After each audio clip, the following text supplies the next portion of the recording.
Good morning to one and all. PG and Research Department of Commerce at Raj College for Women welcomes you all to an international webinar on accelerating careers. I now request Deepthi to introduce the speaker for the day. Choose a job you love, and you will never have to work a day in your life. Choosing a career is difficult, but this decision has to be made nevertheless. To help you solve this mystery and make the important decision, we have with us today Ms. Rajeshwari Ramanan. Ms. Rajeshwari Ramanan is a well rounded strategic global human resource executive with practical solutions and impactful toolkits in organizational and leadership development. Her key focus is to unlock human potential and deliver transformative business results through effective change management and leadership alignment. She has achieved this through her 23 years of experience and expertise across 17 countries and 4 continents for shaping organizations and their leadership and talent development practices.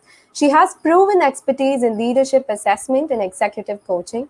She is a faculty at the Masters in HR program and holds an advisory board member position with the School of Continuing Studies in Georgetown and nonprofit organizations, namely Street Entrepreneurs and Localized Learning. Ma'am truly believes that nothing is impossible and challenges status quo where deemed appropriate. She recently joined the United Health Services as a Senior Director of Strategy, Performance, and Organizational Effectiveness with this provider. Ma'am is well known for her expertise in leadership development, coaching, and career development and other OD interventions. I take this opportunity to welcome you, ma'am, and I profusely thank Dr. Sujata Balakrishnan, former head and associate professor of the Department of Commerce, AIDED, for making this program possible.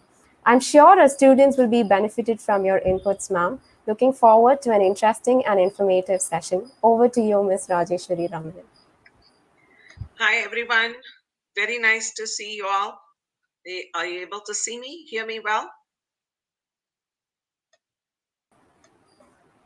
Yes, ma'am. We can hear you, ma'am. Okay.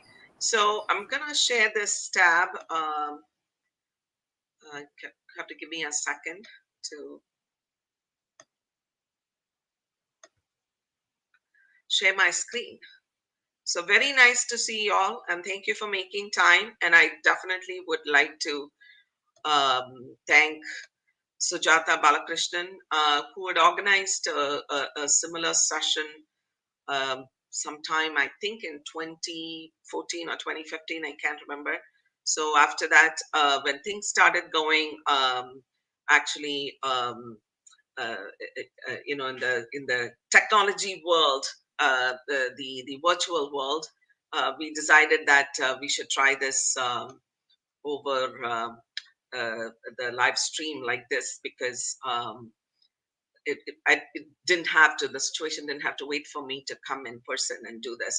The last time around, I did that in person. So I'm so glad to be here.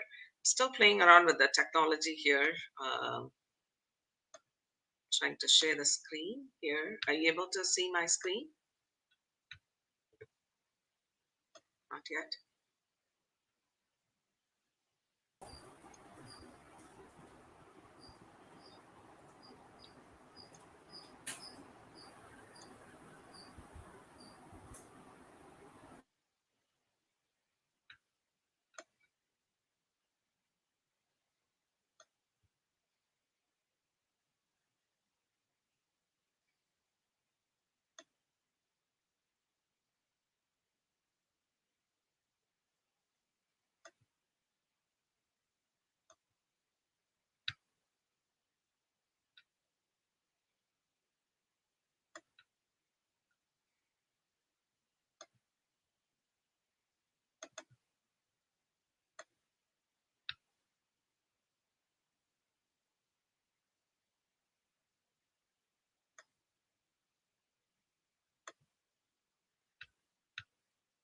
Are you able to see my screen now?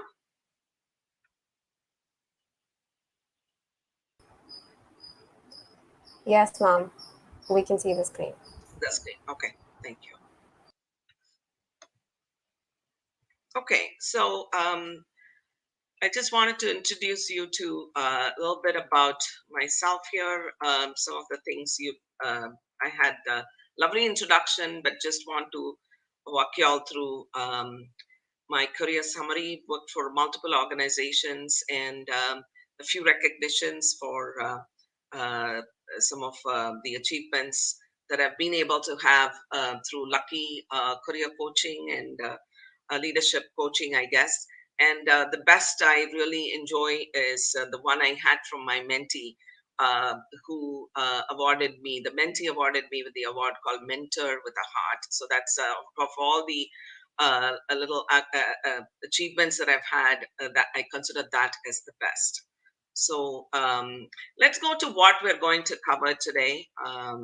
We're going to cover about some definition about career. What are some of the trends, um, and what do you probably want to have as your career goals? What drives career moves and career choices? What do we need to do in terms of career planning? You're all in this situation now. You're ready to graduate and you're looking for lovely career uh, moves to begin with. And so, what are some of the things you probably want to do to achieve that? And I want to introduce to you the internal, we call it the internal moral compass. That's an important ingredient of choosing the right career. And how do you prepare for the launch of your career journey, and also roadmap for a career plan. And I'll also give some time to answer questions here. So career is basically something like this. You're there where you are right now. I would describe your current situation where you're all in a pond, the Etiraj pond, the training ground, and with a lot of programs, education, training, advice that you get from your faculty and your peers, your alumni. So you're in that protected pond right now, and then you're taking a leap probably in a few months from now, after you graduate, and you're going to jump into the special pond made for you. So that's kind of how I just want to use this fish tank analogy for that. And what comes as a definition here is this. Many people think of career as a job. Okay, I found my job, I'm done. No, a job is a job. It's part of your career, and career is much broader. And career search and career journey never ends. And it actually begins, for many people, it begins much early in life. For example, my career started when I was 15, when I started, doing tuition classes for, fifth grade and sixth grade, school kids. My career started then in terms of teaching, and then it went really multiple journeys, and sometimes they ran parallel. For example, I started my journey in my career being like what you typically call now as a customer service representative. I was doing call service calls, and that was how I started. But in parallel, I was also comparing for the good old Chennai Tolekachi Nilayam, as you call it, right? The Doordarshan. Then it was a local television station. So, and then I was also doing some training myself, educating myself further. So there were like three kinds of parallel paths. So for many of us, that can be true. You might be doing your MCOM, you might be registered for CA, and you might be doing job hunt. So they're all three different, career paths. And education is a means to career, and it is the lifelong process of learning and professional reinvention that doesn't stop at all. I just went through my virtual training certification course, which I'm still going through. I'm not completed after 28 years of my career.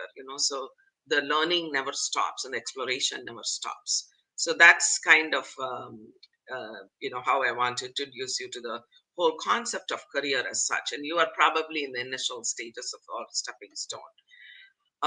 And Here are some of the trends which might be very interesting for you to know while stepping into the whole career journey. 9% of people would be deployed in new jobs that do not exist today and on an ongoing basis in next year. For example, jobs like data scientists.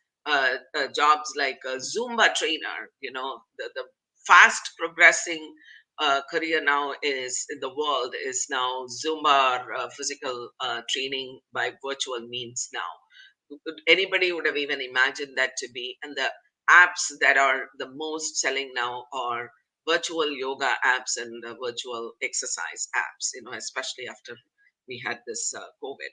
It started growing in person, but then now it's a virtual um, option that's growing, and that those jobs are literally growing at a pace which nobody imagined. And so jobs that are not there today is what are going to be the jobs of tomorrow. When I started my career in human resources, people would ask me, so what is HR? People were not even understanding what was HR. It used to be called personal management then. And the word human resources was something very, very new and different. So you probably want to look at things that are futuristic, that are not even evolved now, and that can be a choice, just an idea. And 37% would be deployed in jobs that have radically changed skill sets. It is not the same. I mean, if you look at any profession, how you did it 20 years back or 10 years back or even 5 years back, and how you're doing it now, the skills required. I mean, even a clerical job in a bank, the way the clerical job looked like even 5 years ago, it's very different now. So the constant change of skills, and an organization will adopt Uberization model, and it can be Uber or Ola, whatever you're talking about, but basically you understand the model. It's crowdsourcing, and like it is running a retail shop without a brick and mortar facility open. I mean, look at the growth Amazon has had. Would people have ever imagined you can supply to the world without actually having a physical brick and mortar building? That's what Amazon is. They actually supply throughout the world, and there are close to 500,000 people by the end of this year or early next year. I think they already crossed the 400,000 mark. How did that organization grow? How did that concept or that business grow? 10 years back, people would never have thought I will be working for a company like Amazon or being part of that business. So that's something we need to keep in mind, and that's a evolving trend. And adaptability will be the key to the future. Transferring skill sets, being able to work on parallel career paths, that you can jump from one to another. Those are some of the things that you should probably keep in mind. And workplaces are ready to navigate the changes ahead. They will be prepared to succeed in the future. For example, this whole online thing, virtual thing, those are going to continue to evolve, and it's going to be the new normal. Are we going to go back to the pre-COVID world? Not fully. So you might want to think about jobs, like, for example, I am in healthcare. We always had problems getting dermatologists. If it is a skill that which is so hard to hire for us, it's a dermatologist. And now that we have telemedicine and dermatologists practicing, from virtually, we've been able to get dermatologists much easier than what we used to do. And dermatologists themselves have been able to work in with multiple career options and choices, because telemedicine and virtual visits have become the happening of the day now. And physical spaces may start to disappear in size, and need for travel may be more and more less. And or it might be even completely eliminated. We might have jobs that are completely working from home or working remotely. So those are some of the trends that I thought I'll just share with you, so that my job here, my objective here is to open your eyes and open your thought process and your mindset about looking at multiple ways, and exercising multiple options of going through your career search, basically. And what do people want? They just want a nice stepping stone, and some people want to jump 3 steps at a time. Some people want to have an even paced career with work life balance, where you're going to do one step at a time. That's what is ideal. But in reality, it could be any of these things. You're struggling to get into a stepping stone as a good job to begin with. That does not begin and end your career, your first job. It's probably a stepping stone, I would say. but then you're trying to balance it out. And sometimes you're having a total pitfall. You chose the wrong industry, or you chose the wrong um, organization to work for, or you chose a wrong entrepreneurship effort, and it went belly down, and so you're struggling. Or you can have a nice smooth sail every time. You're on top. Whatever you choose, you're the best, and you're on top. And that is the reality. And if anyone says, I have been right in the middle where I'm always flying high, that's something you have to look at it with a pinch of salt, because in reality, careers are a combination of these three things. There are times you'll be flying high, there are times you'll be balancing, and there are times you'll have pitfalls. And of course, good thinking, good planning, and good orchestrating of your career moves will make sure you're constantly on the middle one, which is actually sailing smoothly and flying high rather. So that's kind of what we're looking at it as a kind of a thought process.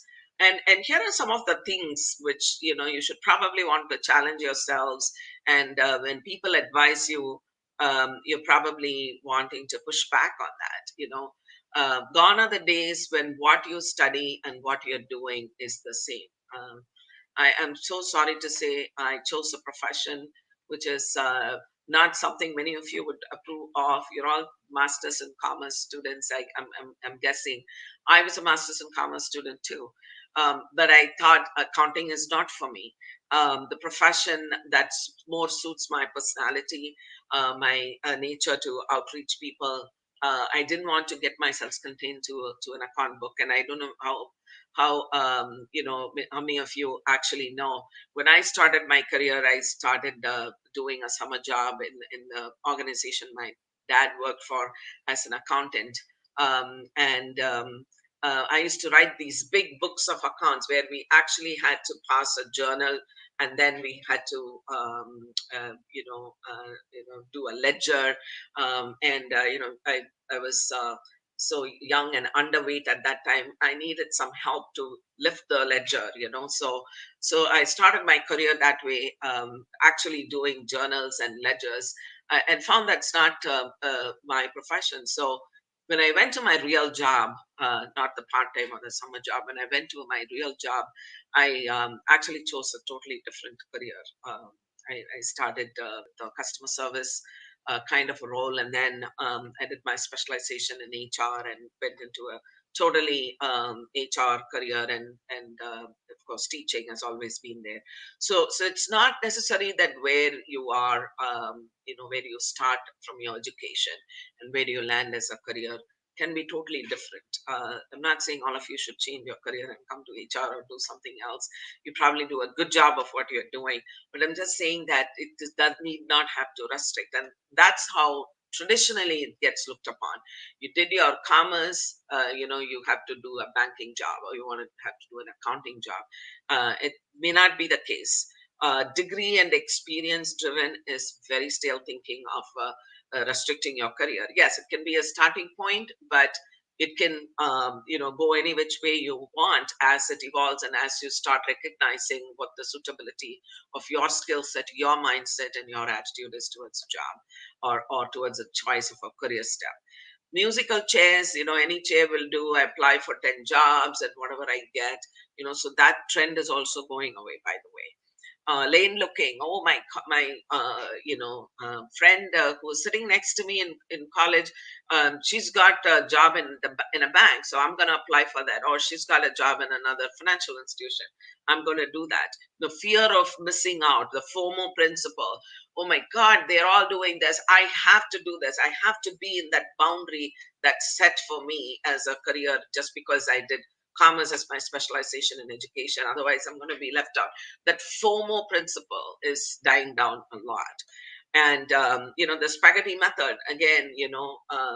You apply for so many jobs, and you're looking at so many opportunities. You're just putting a fork, and then whatever sticks. Like when you have noodles, that's how you pick up the fork, and you're taking a bunch of noodle sticks, and there's the few things that sticks. Similarly, you kind of throw stone in all directions, and you try to have one. That approach is again seemingly fading away. And the status quo, seeking the path of least resistance. For example, if you want to be an accountant, it's the easiest thing to do because you studied for it, and that's a straight line path.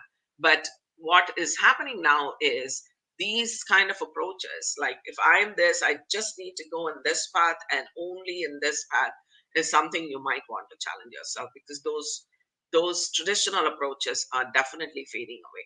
For some people it might work. I've known a lot of my colleagues who did commerce with me. We were all either registered ourselves for doing CA or ICW. In fact, I had kind of like half finished both. I always say I'm half a CA, but then some of us stuck to the path that we wanted. I have some friends from my school, my college, who are now chartered accountants, or accountants, or they're company secretaries. But I chose a totally different path, right? So, and there are many people who chose different paths. I have a ex classmate who's actually a event planner now, and a very very successful event planner. Oh my God, we never thought that could be even a career. She doesn't do anything less than 1 crore weddings. Can you imagine?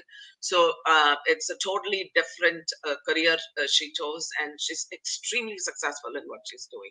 So it's nothing stops you from seeking your career, is kind of the message I want to give here. It can be anything connected with the basic education you've had, and it could be anything totally different. It all depends on your skills, your opportunities, and the way you're wired. And we'll come to more details about that. So the career goals, some of the people, want to get into a job. Some of the people, you want to switch and you want to, kind of like um, uh, do a rocket launch of yourself.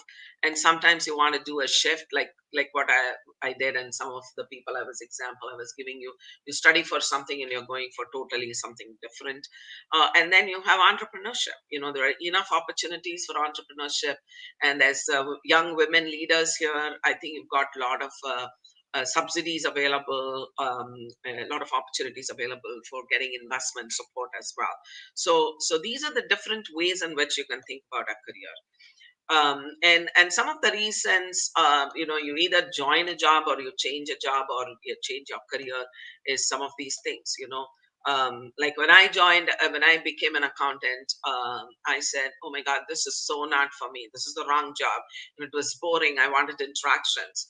And I felt saturated after a point of time. I'm writing the same journal entry, doing the same ledger. I didn't see, and it was a small organization. It was a small business. So I said, I'm feeling saturated.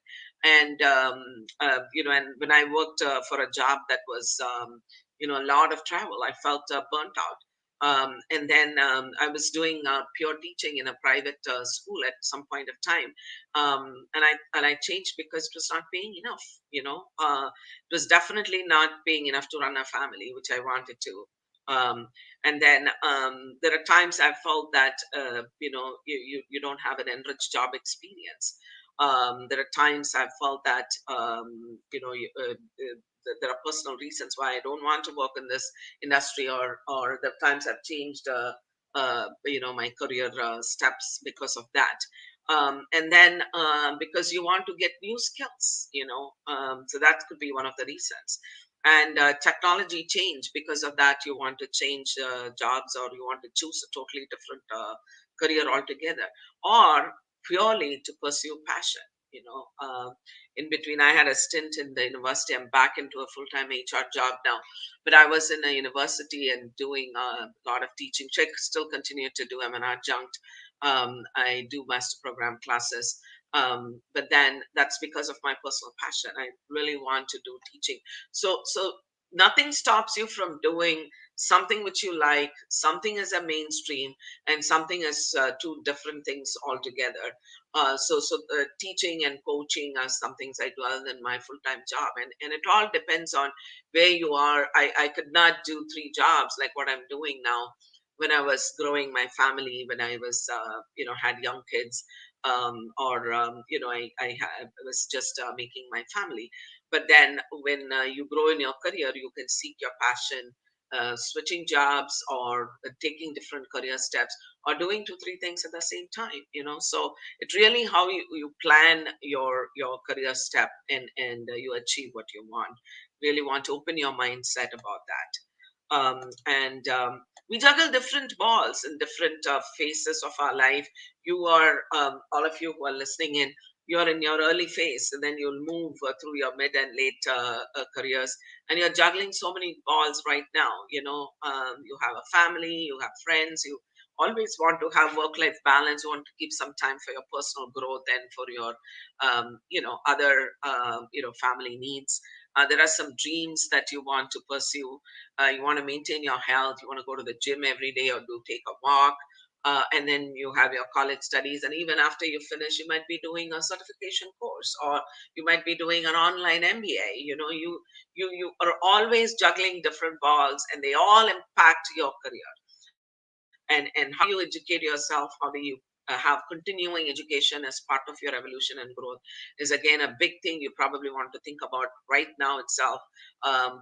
As much as you're gaining entry into the job market and you're trying to get a job for yourself, how are you going to continuously make yourself fit in the job market all the time? How are you going to add to your skills?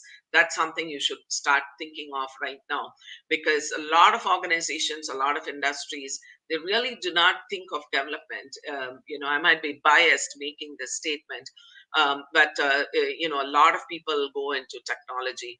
Technology companies, particularly technology service companies, do not have staff development as a big, kind of initiative or a big organizational goal, because staff is mercenaries for them in many ways, because they hire you and they're sending you to a client place. So you kind of feel that you belong nowhere, neither to the mother company that hired you, or to the organization you're working for. I mean, here you're a mercenary, there you're a borrowed resource. So it's kind of particularly in financial service institutions, technology service, IT service companies, not a lot of focus placed on individual development. So the reason I'm saying this is, you become responsible for your own development, your own career evolution. Otherwise, you feel saturated. Every other day, I have people coming and telling me that I feel saturated. I don't feel any growth. I'm not seeing kind of light at the end of the tunnel here. I feel I'm kind of like stuck here. I start with a conversation of what they've been doing towards their development. And many times people have not even thought about that. And they start thinking about that. Some people, it's still not too late. Some people, I feel it's like really late that they've started thinking about their own development. So I really want to sow the seeds, because the career evolution, the big part of it happens only when you are constantly thinking about your own evolution and development. And this is what I want to introduce to as an internal compass. I was talking to you about, when you look at your career, this is like the northeast, west, south. The north is basically the things that drives you. The career choices is what we call it as, keep north. The ancient Meridas compass belief. The concept is keep north, right? So further to that, it's basically values, beliefs, vision, mission, and goals that drive your career, not what is available, not what is there, giving you a big start of 50,000 rupees a month a salary.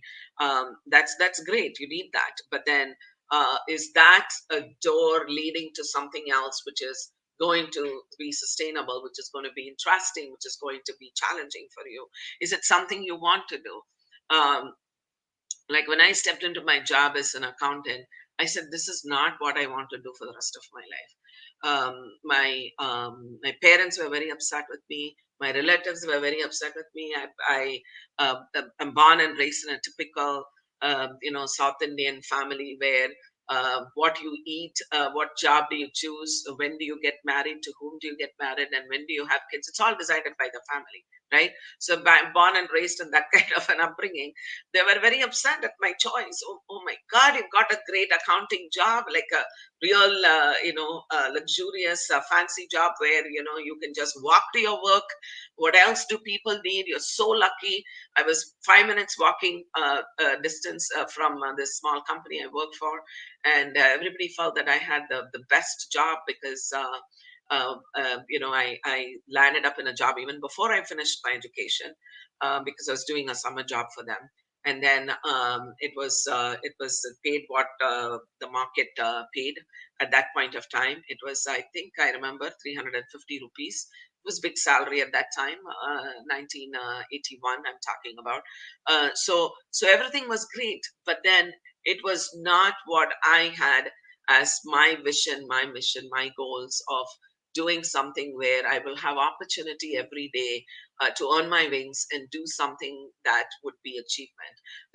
Several of us have this achievement orientation. I need to earn my wings every day. So I was one of those people, and this was a job which did not give me opportunity to do that. So the interest and the application of yourself in the job would fade after a point of time because it's not aligning with your true north. You know, and then how are you wired? The next comes the western pointer here. It's all the who, the why, the what, and the wiring. Who do you want to be working with? Why do you want to do that? What do you actually wanted to do? So for me, it was, I wanted to be with people.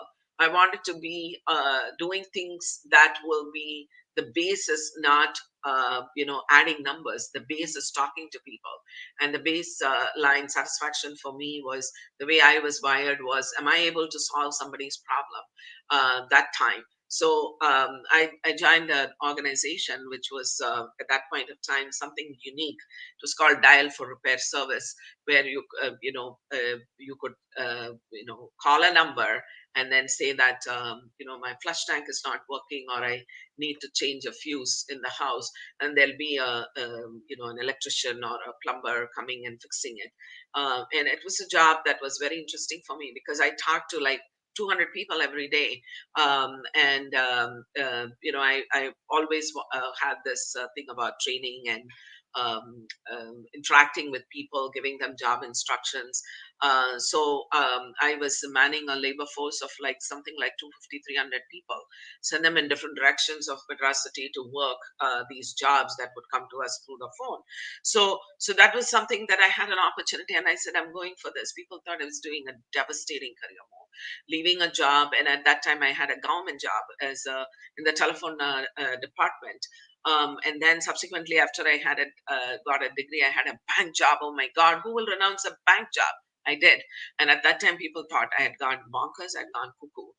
But that's what I wanted to do. I'm not saying, instigating any of you to be as rebellious as I was, but I'm just giving my story because I wanted you to think 35 years back, somebody did what people won't do even now, just because that was something that, the moral, the mariner's compass of mine pointed me in that direction. And you all have to have that intuition. What is my mariner's compass saying? So I would definitely encourage you all to do that. And some of you might like a bank job. Some of you might like what is kind of like what we call it as a standard career step. Nothing wrong with that. I think if I liked being an accountant, I would have been a wonderful one for sure. Except that I tried to be away from that and do something else, which was my passion. But then it depends on what you want to do and how successful you are. That's what matters most. And if you find joy in doing something which you're learning for and you're training for, great.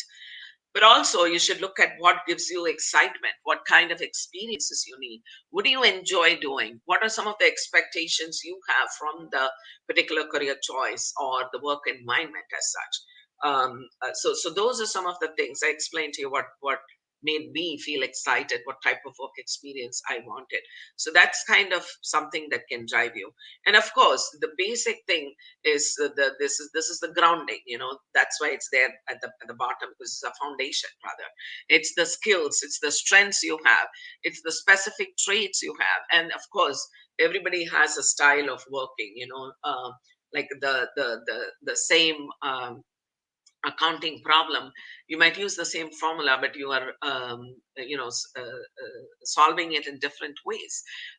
As they say, the chemical formulas are there, but then you can make your own as well. So those are some of the things you want to look at. This is kind of an internal compass, especially when you're right now, when you're thinking about making your career choices. I think this should be some kind of like a bible for you. Have this in front of you when you're seeking an opportunity, when you're pursuing it. Just see whether it is, first of all, appealing to you or not, and then is it kind of like appealing to your west and east, and of course the basic foundation here. Okay, so moving along, it's kind of like little bit different here. I'm not able to see any of you. Typically in a Zoom type of setup, I'll be able to see some faces. So I'm trying to not just myself looking at my own screen. But please keep your questions ready. I think we're going to have some Q&A ready. I just want to make sure whatever I'm talking about, I'm assuming I putting myself in your shoes in terms of some of the challenges you're facing and some of the dilemmas you are having. But I definitely like to make sure I answer your questions. I'm assuming what I'm talking is relating to what you really want at this point of time. So when you are looking for a job, this is how we call as the approach. Articulate your true north, your values, beliefs. Ascertain what brings you excitement. Determine how you're wired, who you are, and why, and what you want to do. And then what are the key skills you have. And of course, you want to build on that. And with that, here's the career planning process. First of all, know yourself. Um, think and reflect for yourself. There are a lot of times you can find people telling you, I think you're cut for this. I think you're cut for that. I think that you'll do well here. But it's also your own intuition. I might cross my boundary saying this. Sometimes our parents and our friends are not the best people who can advise us because they are looking at it from their success and from what they think is right. But you are the only person who can decide what is right for you. But seeking advisory, seeking opinion, seeking a 360-degree, a reflection and feedback is not bad at all. But the ultimate person should be you, because you are going to be the beneficiary of where you're landing. And explore your industry. You should do it's very, very prevalent here in the Western world, but somehow it's not so much there in back home where you guys are. And I would definitely like to encourage this. Do not blindly close your eyes and select a career which you're not too sure whether it will going to have a sustainable, be a sustainable choice for you. I'll give you an example.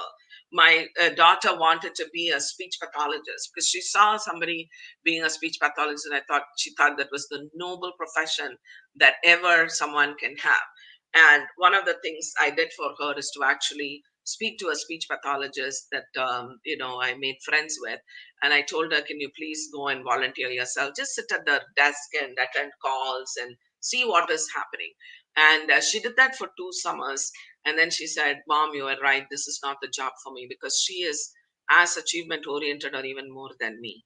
And for her, speech pathology is a job where you try to correct the speech practice and habits, and that you're a therapist by and large. And when you do that, after working with a patient for probably 6 months, you will probably see the lips moving or just a small sound that this patient is making. And that's not going to be something that she's going to be satisfied with. She's very highly achievement oriented. She wants to earn her wings every day, as I was talking about. So she decided, this is a job I'm going to be good. Entry, when I get in, I'll feel good that I'm doing something very noble. But then after a point of time, it's going to be very disappointing and very depressing for me, because achievement in this job comes very less. And people who are achievement oriented, it's a wrong career choice for them. So your choice of your career is going to be what you get energy from, apart from what are you good at. Should have been a great speech pathologist, I can tell you that. But because she's got a psychology major, and she's very good with people, but this job was not for her, or this career choice rather. So you have to explore the industry. If you want to be an accountant, actually you should go and job shadow someone you know of, or you sit in the front office of an industry that you're wanting to choose an office, or the work environment. That will help you understand, is this the environment I want to work in? Is this the type of job and the people I meet that I would be satisfied with? And once you do that, convey your message in terms of your profiles. I can do a more detailed session. In fact, that's what I was talking to your HOD about. I can do regular at least 3-4 sessions on multiple career related topics. Today it's about careers. I can also do things around how to build your personal brand, how to prepare your career documents like a resume, and your profile, your LinkedIn, or any other platform that you want to use. So those kind of things are definitely there in terms of how do you want to articulate your message, and then prepare yourself for interviews. That's usually another session that I do. And be able to connect your dots, leverage your network, leverage all the projects you've done, internships that you've done, and kind of help people see where a little bit of evolution you've had. Even now, you guys are all going to step into your career. Now you won't have a lot of experience to build on, but even within the experience, the projects that you've chosen, or the practical the co-op experience, internship experience you would have had, those can be connected into making a nice story. In career planning, the important thing is for you to tell a story about yourself, and then deliver it to your audience, who is people you're meeting, can be your potential employers, or your friends, your network, your professional network, your professional friends I'm talking about. And then solidifying the job is the first step. But then you need to do so much so that you land in the first step well. And of course, negotiating the offer and things like that. So that's kind of how you plan for your career. I'm trying to keep watch of your time. This is something, I'm not too sure how I can play a video inside a Streamline, but I'm going to send this to you. This is a link to a video by Bowles, who is a very, very famous writer. The book that he has written, which has been the bestseller for many, many, many, many years in career, is What's the Color is Your Parachute. I actually recommend that book. It's a great, great book. It's a book that you will feel like taking it and reading it even after you've landed in your career and spent 10-15 years. I read this book many times, because it just gives me fresh thoughts about relooking and refreshing my career. So this is a YouTube you might want to definitely watch at your leisure. And career development is driven by the individual. It's you. It's not your organization, it's not your parents, it's not your HOD, it's you. All the other people can actually be providing you with the support, but you need to do the skill building, and having the choices, and your thoughts should be, how do I build the skills and knowledge? How do I perform well, and who can support me and be my sponsor? You can have sponsors. The industry connects you have, and you need to make.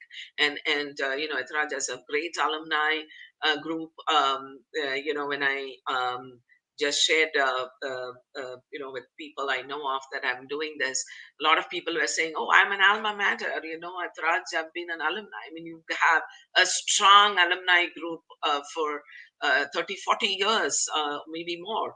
So that is something that you probably want to leverage on. And the most important thing is the skill building, the networking, the mentoring. Sometimes it's formal, sometimes it's informal. The exploration, the coaching you would have. And it's not that people should have, I'm a career coach, kind of a thing. There are people who can talk to you about careers based on their experiences, who've been successful. Talk to somebody who's been successful in their careers, and find out what is the ingredient to make that successful. And that's what you probably want to do in your career efforts, basically career building efforts. So how does it all work? When you land, these are the things that you need to keep in mind. First of all, your reputation. how you're performing, taking stretch jobs and, proving yourself more. Today, people are hiring for jobs, people for jobs, not just if they can do that job. People are hiring for one or two steps ahead, what we call it as hiring for future. So if there is a job that you're applying for, you're getting in, people are not just saying, will you be able to do that job you're entering. They're also seeing whether they will be able to grow you. They will invest in you only if they know that you're going to grow with them and not get saturated, because then they won't have that investment in you. So they're deciding. So your performance, your stretched performance makes a huge, huge impact. And how do you work as a team? Today it's a world of teamwork, and your network. And then what are the things you do to kind of keep continuously improving yourself to advance your career? And Here are some of the things that you want to do as a roadmap. We call it a 12-point model. I'll explain to you. You first do the 12-point model, then you list the roles and employers you want to apply for, leverage your contacts, your advocates, do a marketing plan, and then prepare your career documents, right? Like your resume, a short bio. Sometimes you want to do a portfolio of all the achievements you did. And then you do a career connect tracker. Who are the people whom you're in touch with? You make a list. You can also have a wish list. These are the people I want to meet. And please don't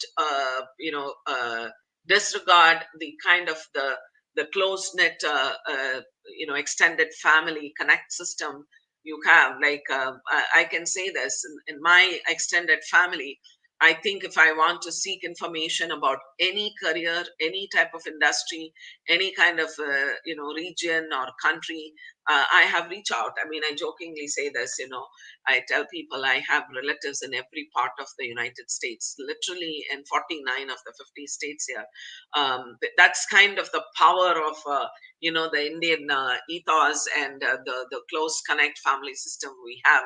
Uh, my boss would always tell me the only person I wish for Christmas is my uncle, who's my father's brother, whereas I would be wishing like 50 people on New Year's, both immediate and extended family, and he'll feel very jealous of me. But those are things you probably need to utilize for your career planning and creating the roadmap. And of course, the ultimate step is the selection process, where you go in for a selection of a job. You have a lot of campus interviews happening, but also beyond that. So this is kind of the 12-point model. So when you prepare for a job hunt, why do you want a specific job, a title, an industry choice, expertise or focus that you want to have? And what is the value proposition that you bring to the job? Why should people select you? Geography, location, what type of employment you want, part-time, full-time, and then of course compensation. What are the top three motivators? You need to have that written down very clearly, because that's the first interview question you might have after all. What's the time frame you're looking for a job, and what type of organization you want to go for, a non-profit or for like a government or a quasi government or a private, whatever. So that's something. This is a nice way to actually plan, in preparation for your job hunt. And then you have a list of target employers. Like there are so many employers list I've given here. And then you look at the type of roles, type of skill sets, whether it's an internally focused role, externally focused role, like a sales job, for example, or a service job. And then your depth and width, how much you want to go.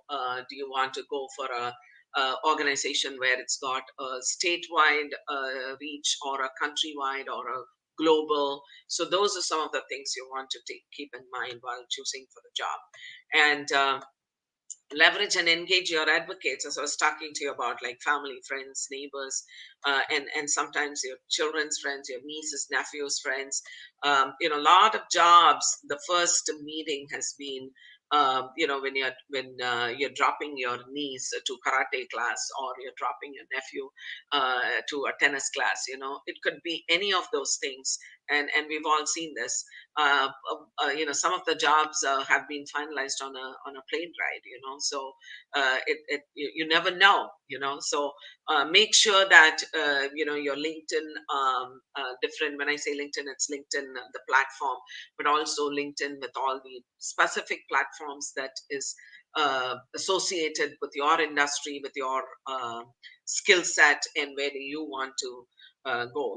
Co-students, social media connections, peers in associations, professional groups. So you can talk to them about how they can be of help to you. So you reach out. You do information interviews. Like for example, very early in my career, I did an information interview with someone who was doing this kind of customer focused jobs, and I said, oh, I like this. I'm going to be in an industry where it's a lot customer focused, because I like that whole customer outreach. That's how I kind of figured out that's my interest, basically. And when you are all set, then it's a ready steady go. First of all, you have to go public in terms of doing social platforms and all that with your exploration. Then you get your resumes and other things done. Most important thing is your elevator pitch. I have a detailed session to go through how to prepare an elevator pitch when people want to know, oh, so you are Anuradha, you did your master's in commerce, so tell me something about yourself. So what do you tell the person? It's a very favorite interview question for many people, but also it is for your introduction to anybody. That's what we call it, elevator pitch. So we can work on that. And of course, your how do you go by is leveraging your network, seeking opportunities, and then actually preparing for the interviews and landing in a job. So you have to make it happen, have a ball, navigate through your career, and follow your unique compass. So that's kind of what you need to do. But then when you land, this is one thing very, very important I want to talk to you about. When you land in a job, understand what is it that matters in that organization you're landing, the leadership competencies. And identify your career challenges. Find out what are the success factors, role model successful people in their careers, establish strong sponsor relationship.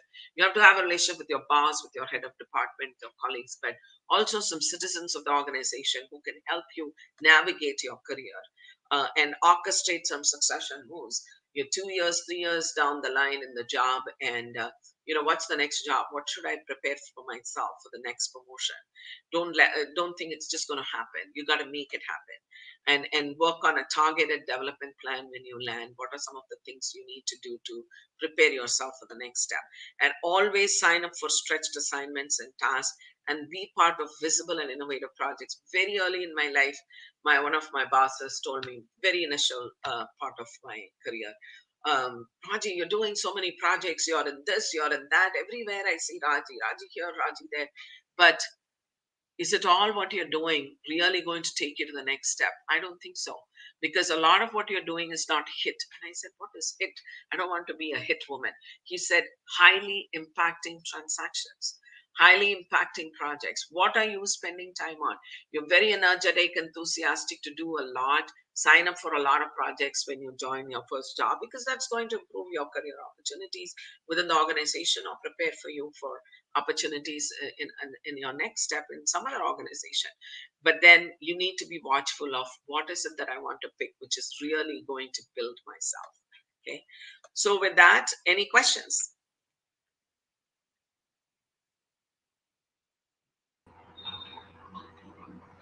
Thank you, ma'am, for the wonderful presentation. And here we have a few questions. What should be the career objective for a fresher in the industry, ma'am? What should be the career objective for a fresher in the industry? Same. It's not definitely going to be anything different just because you are seeking a change in the job after 5 6 years, or you're entering the job market. It's the same. A career objective is to land in a job which is going to align with your vision and mission for yourself. It's obviously going to match the skill set, but then we always say you hire for attitude and value beliefs, and you train for skills. So skills can be trained, but is that job, or the what opportunity you're seeking, is it something that is aligned with your values, with what you want to do with yourself in life? That's the way you should probably be. And your career objectives should be getting the satisfaction of doing a job, like as if it is something that is my passion. Then when you get up in the morning, you won't say, oh my God, it's another working day. You know what I'm talking about? You need to do a job which is giving you utmost satisfaction, that you should feel bad if you cannot go to work. That's the kind of career objective you should have, I think. Does that make sense? Yes, ma'am. Exactly. Moving on to the next question. How to deal with work-life balance, ma'am? That's a very good question, and I want to give a very blunt answer. That's something that you will be working through forever in your life. There is no part of time, especially for women. I don't want to sound biased, but then a lot of the family responsibility still rests on with women. Not just in India. I think I've traveled the globe. People still think the main, the caregiver for the family is women. And I've been very fortunate. A caregiver for my family has been my husband. So I pick up a bag, and if I have to travel, I do. He's kind of like the what do you call the baseline factor. But still, whenever I've had interviews for senior level jobs, people are, this job will require a lot of travel, would you be able to manage? Very subtly, politely, they will ask me. But then it is still assumed that the woman is the kind of the caregiver for the family, and therefore the work life balance is very, very challenging. And you have to do something. You have to work at it continuously. And one of the ways in which you can do this is, first of all, have an understanding with your family members, your spouse, your mother, your father, your brother, your sister, whoever it is, or your friends. You need to have a high degree of resource support. I've had successful career moves, and I've been able to do what I wanted because of that, by making sure I've had an excellent support system. And that's probably what we want to do. And I think it's more possible in India than in many other countries. We're struggling here, I can tell you that. So I would say that, make the best use of the whole joint family or extended joint family system. Thank you, ma'am, for that answer. Moving on to the next question. How can we achieve upward mobility in a small or a medium scale organization, ma'am? Are you able to hear me? Okay. How can you achieve upward mobility? I think, in a small or medium scale organization, you should try to be multi skill set. I worked for startups where we would roll up our sleeve and literally do everything. We'll be, ready to get, to the corner shop, get tea for the client who's waiting for us, and then quickly we will go and make a PowerPoint presentation ready to give the presentation. Then we'll be doing a training. I'll be sitting in the DTP shop, in the good old days, to actually do copies for the training. You're doing everything, so be ready to be jack of all trades when it comes to upward mobility in a small or medium scale organization. You might be an accountant, but you should understand the business and contribute to the business. You should sometimes be a salesperson. You should sometimes be the service guy or the service girl. So multiple building multiple skill sets would really help, and transferability of skill sets would definitely help in terms of achieving upward mobility. Don't just stick to your job. Yes, ma'am, that was informative, ma'am. Moving on to the next question. Can you explain about workplace grievances, ma'am? Um, well, workplace grievances has different connotations in different countries. I can say that. But I'll give you a general thing about workplace grievance. A lot of workplace grievance pertains to, three key things. One is, am I able to do my job? If I'm not able to, if I'm having a barrier to doing my job, because I have a non-collaborative boss or a colleague, or physically the environment is not conducive. So am I able to do the job is one aspect that a lot of grievance will come under that. The second thing would be, what is who cares. I need this support, I need this resource, or I need this to happen for me to be successful. The type of support you would get in a timely manner, in an empathic manner. That is a second part. There are a lot of complaints, grievances in that aspect.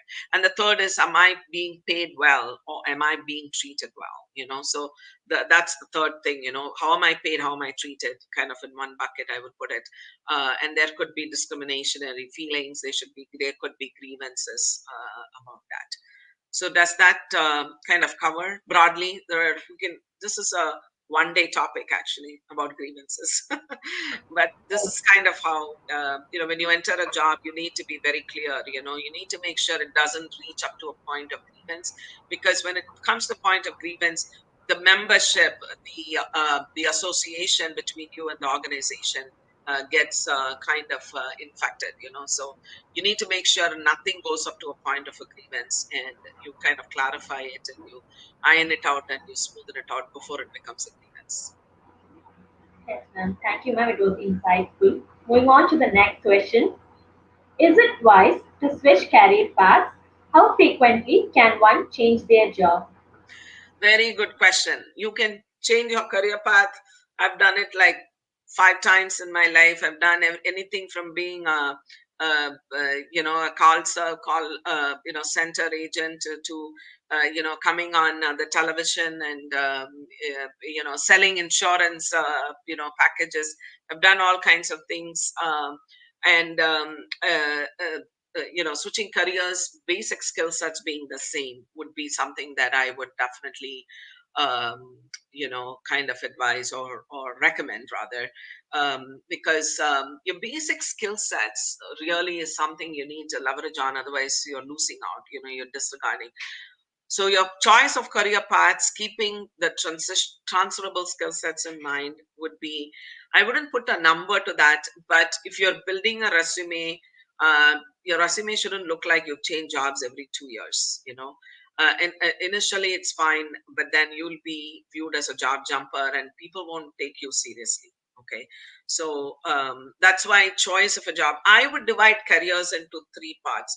The first 10 years, have a ball. You can explore, and you can do things. You can switch jobs, and sometimes even industries, or both, or whatever. The next 10 years is solid, that will build you grounds for the last 10 years. So the first 10 years is explore, build, all that.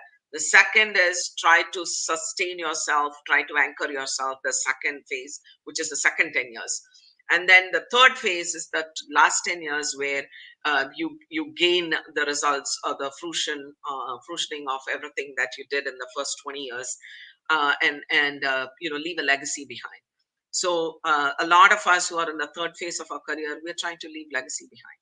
And that's probably what you want to have the focus. Explore, enjoy, leave a legacy. That's kind of how I would take this 3 phases. And there's no number, but you have to watch out patterns.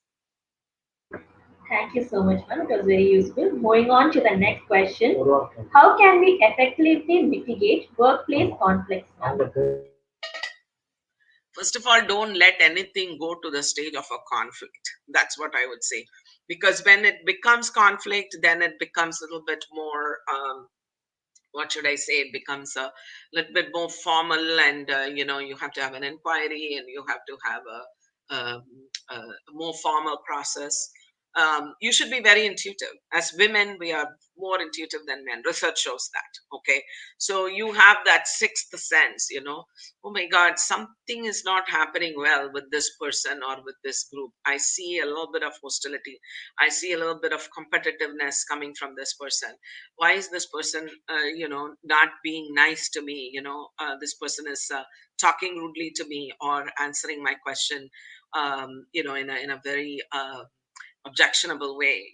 So you can sense that, and you try to basically don't let conflict go at the peak. You try to kind of attack it right at the initial phase itself, by actually you going and unearthing the conflict, or trying to get even. Like, for example, I'm not getting a good sense of my having my conversation with you when I go and say, hey, is this everything is okay? Do I need to be aware of something? I feel that maybe when I say things, it's probably not the right thing to say or the right thing to do. I'm feeling a little bit uncomfortable. What do you think? So you should have that conversation with people, trying to see if everything is okay, if the relationships are going well, if you are meeting with expectations, and you are following what is the norms. Norms are not written in a workplace. There are certain rules that are there, but not all rules are written. You have to go for your own, to finding out your own rules of engagement. And if the team that you're working in, the rules of engagement is not done, you might want to initiate that. Hey, how do things get done here? How do people communicate? How do people raise issues? How do people take decisions? Now, if this is something I want to do, who should I go to? Who should I inform? Who should I consult with? Who should I keep in a good humor? Where are the landmines? Who should I be watchful about? That is something that you probably want to have a conversation about, so that you avoid conflicts, or you rather smoothen out your work experience in such a way that conflict doesn't hamper you. But you'll still have conflicts, mind you. There's no workplace without conflicts, but how you manage it proactively and diligently is probably a best approach. And always, whenever you go to a workplace, find out about the non-written rules of the game. Does it Thank you help? so much, ma'am, for the answer. Moving on to the next question. What is the one piece of practical advice you would give to someone on choosing a career path, ma'am? Practical advice, I think there's a lot of things I already talked about, so it'll help if you want to ask a specific question. My main advice is, think about what is going to give you satisfaction. Okay, we all have to look at other things like compensation and things like that, um, you know um, and opportunities, all that. But then I think the primary driver should be, what do you get satisfaction out of? And if there is a time when you do not want to get up and go to work on a fine day, there's something terribly wrong. You have to think about, either it's the wrong job, or you're fed up of doing what you've been doing repeatedly, or it's a wrong organization. Like you're working for a wrong boss. It could be a lot of those things. But how do you prevent that is by doing something which you like the most. Then the boss or the organization, all that doesn't come into being that much. It'll still impact, it'll be a nuisance value, but then a lot of it would be your own passion for doing something, so everything else becomes secondary. Thank you so much, ma'am, for that answer. With this, we come to an end to the Q&A session. I think it is I'm sure that it was very, very useful for our students. And we'll be moving on to the vote of thanks, ma'am.